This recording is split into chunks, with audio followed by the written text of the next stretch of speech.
I love gas station sushi. I once ate 6 trays of sushi in one day, and no, this is not some sort of setup for a joke. I am dead serious when I say that I can eat these things like crabs in a bucket. But everything comes with a price, a chance, a gamble, and in my instance, a battle with food poisoning and probably 3 tapeworms right during midterm seasons that had me on all fours in the bathroom. And so before we get into this diabolical experience, I should probably explain what led up to my food poisoning and why I love gas station sushi so much. Gas station sushi is sushi that comes in those plastic disposable trays. You can get them in more than just gas stations, but the main difference is that gas station sushi usually only has fish paste or already cooked options, while trays available in some other grocery stores or convenience stores have raw fish options. For the sake of simplicity, I'll just refer to all of these quick disposable trays of sushi as gas station sushi. Now, I didn't grow up eating sushi of the plastic tray variety, but I did begin acquiring a taste for them once I graduated from high school. You see, I, like many others, do enjoy shoving greasy hamburgers down my throat from time to time, but I can't do it every day. And for work, school, and other activities in both the military and civilian world, for many years I had moments where I needed to get place to place really quickly and didn't have much time to eat. Many of my peers had no problem getting hamburgers or other fast food every day, and I'm not hating. Hey, you do you. Grown adults can make decisions on where and what they want to eat, and who am I to say otherwise? But as for me, I could not do that. Yes, of course a 20-piece family meal Wingstop combo tastes really good, but afterwards I am weeping on the bathroom floor and trying to avoid mirrors for the next week out of shame. I feel like shit when I eat fast food. Any fast food. I wish it wasn't the case because there are times when I am jealous of those that can eat the Five Guys meat special without batting an eye. But if I did that, I would be feeling bloated and heavy the next day and be built like the Michelin Man. And so because of my aversion to fast food of the burger or greasy variety, I settled on gas station sushi, which is not only convenient, but also a healthier alternative. Well, a healthier alternative that comes with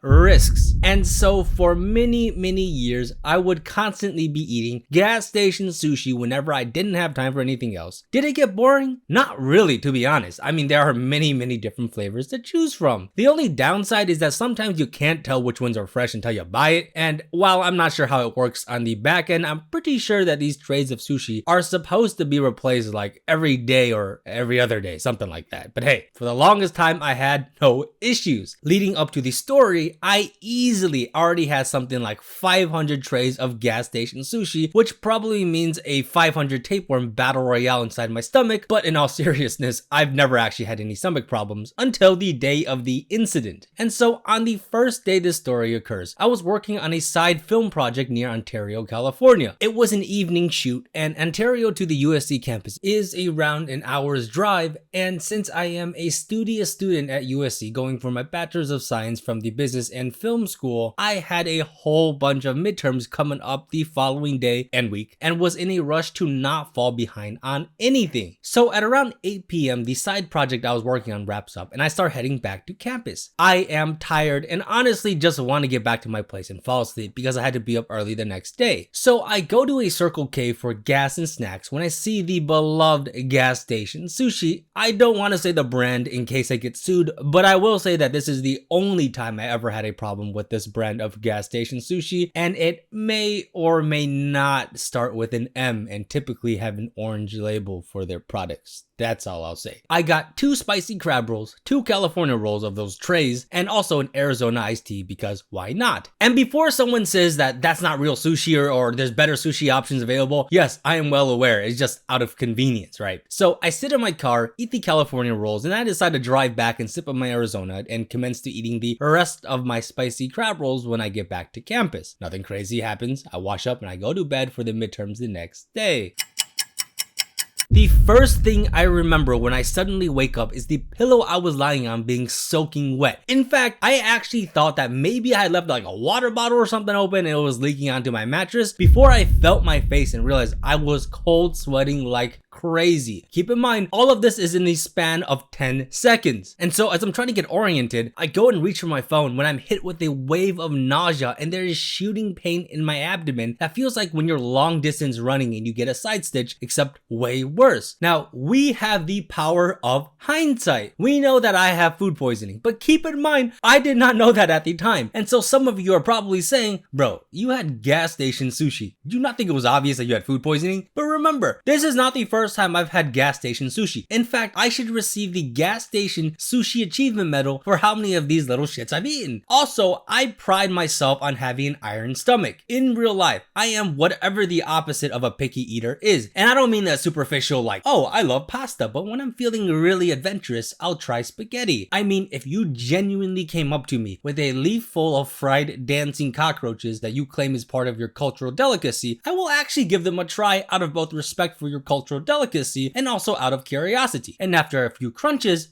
I'll let you know if I like them or not, assuming you didn't cover them in cyanide or something. In fact, I hate picking out restaurants for first dates, not because I directly mind doing so, but because on more than one instance, I ask the other person what cuisine they enjoy so we can pick a place that we both like, hopefully, and they respond with, oh, I'm open to anything. And I go, cool, do you want to go to the restaurant where they chuck crabs at you and maybe catch them with tongs and a baseball bat? And they respond with, oh, I don't like seafood. So now I am on the bathroom floor. I am covered by a blanket of sorrow and agony, and I am hunched over the toilet and weeping while trying to figure out what is going on. So earlier I mentioned that I had side pain. That is actually what threw me off, because at that point I thought food poisoning meant like you had a severe stomach ache alongside the whole feeling nauseous and having to go to the bathroom thing. I had no idea that your sides, your abdomen can also be hurting that bad. And so as I'm sprawled all over my bathroom, I think my appendix is going to burst, or I have late stage cirrhosis, or the CIA got me. At this point, it was 5 a.m. and my midterm, which was for a business management class, didn't actually start until 12 p.m. I set an alarm clock for 10 a.m. with the idea of trying to get some rest and maybe sleep off my illness before the test. So I ended up tossing and turning for the next 5 hours, drifting in and out of consciousness and going to the bathroom before I heard my alarm clock going off. At this point, I am soaking wet by my own sweat. I'm pale as hell, and I also don't have any food left in my body because all of it decided to depart early. And so while I didn't feel like vomiting anymore because there was nothing to vomit, my entire body just felt weak. The place I was staying at was actually a decent walk from campus, so I decided to get dressed and get ready to leave at 11 a.m., which would give me enough time to hobble to campus and take care of any emergencies if they did come up. I leave my place and I actually feel kind of okay. It was a colder day by Los Angeles standards and there was a nice breeze going, so it was kind of refreshing. I start walking to campus and about 5 minutes in, my side abdominal pain, which had briefly subsided while I was laying down, slowly began getting more intense. At first, I tried to ignore it and walk normally and upright, but the pain is getting more and more intense to the point where I feel like I need to put my hand on the side that was hurting. And by the time I got to campus, my side was hurting just as bad as when I first woke up, and I am bent over while hobbling over to the business building where my class is. Fertitta Hall is where USC's business school is. The building is really nice and also has actual fresh made sushi made by chefs alongside a first floor cafeteria and a study area and clean bathrooms. So I enter Fertitta Hall and there's an okay amount of people there, but no one is thankfully actually staring at my ass covered in cold sweat as they're all busy studying for their midterms, eating lunch, or working on whatever project that was going to be due. I decided to go to the bathroom on the first floor of Fertitta, and there were other bathrooms that are usually less busy in the business building, but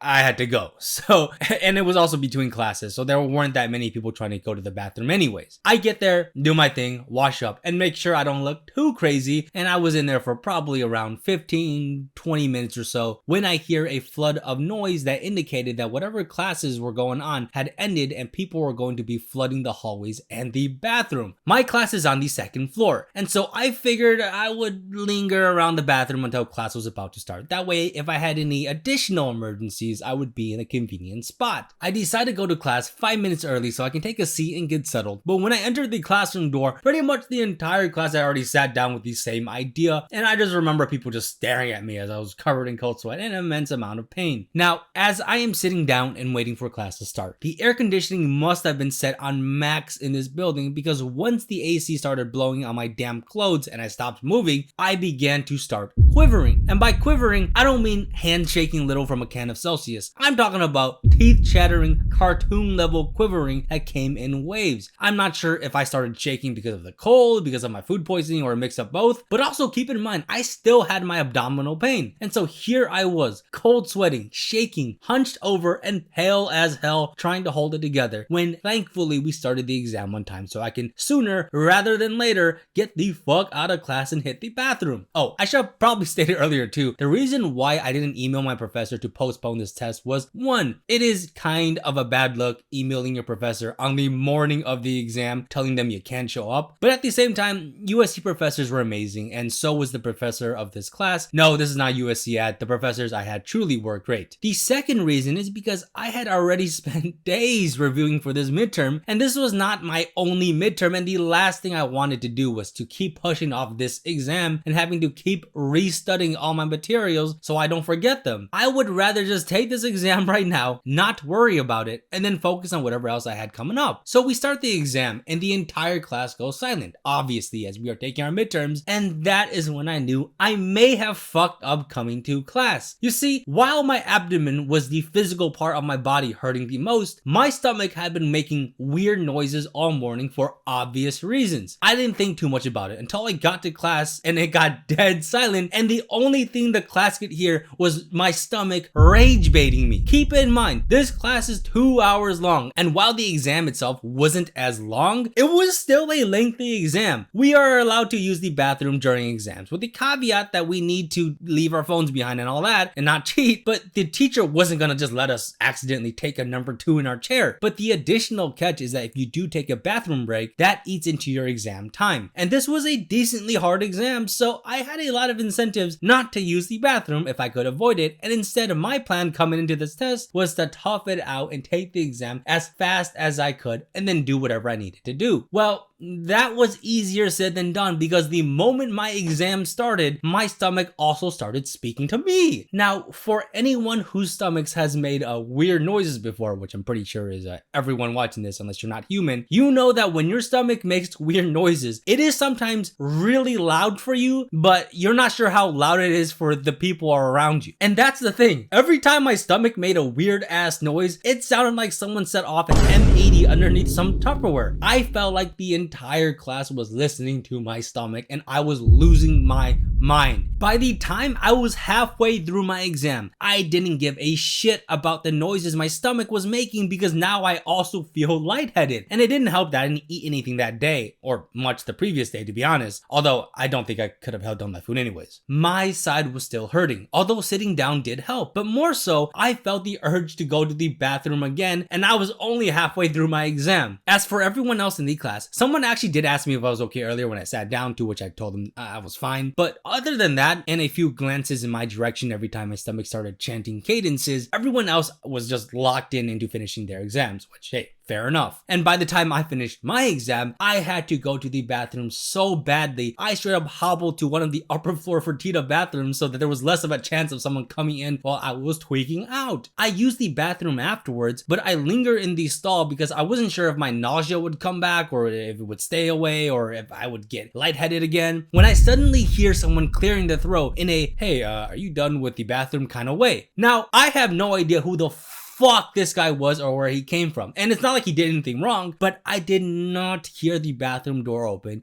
and close at any point in time I was in the stall. So I must have either missed this guy coming in, or dude was somehow there the entire time, which means he heard me in the bathroom the entire time fighting for my life. And it was kind of fucking embarrassing, alright? So I opened the stall to leave, and this dude is staring at me. Like, when I wait for the bathroom stall, I start getting real interested in labels on soap bottles or maybe my phone, but I am not staring at whoever comes out of the stall. Dude locks eyes with me. And you know what? I can tell he was judging me, but at the same time, I can't really blame him, alright? And I give him a quick, excuse me, wash my hands, and I leave. And now I am like, fuck it, I just gotta make it back to my place. I get back to my place, curl up into a ball, and start studying for my other midterms, and thankfully there were no classes scheduled for the day after the midterm I just took. And my other midterms would be 2 days from now or later, where by that point, after 3 days of initially being food poisoned, my food poisoning was fairly mild. And so So for the next few days, I didn't even leave my place other than to pick up some more crackers and Gatorade alongside attending anything that was mandatory, but more so I was hibernating until the food poisoning went away. The moral of the story, you might enjoy different cuisines and have a palate for many flavors, but that does not protect you from salmonella or botulism. As for gas station sushi, I still love gas station sushi and I still eat them from time to time. I just do it less often now and also try to go for more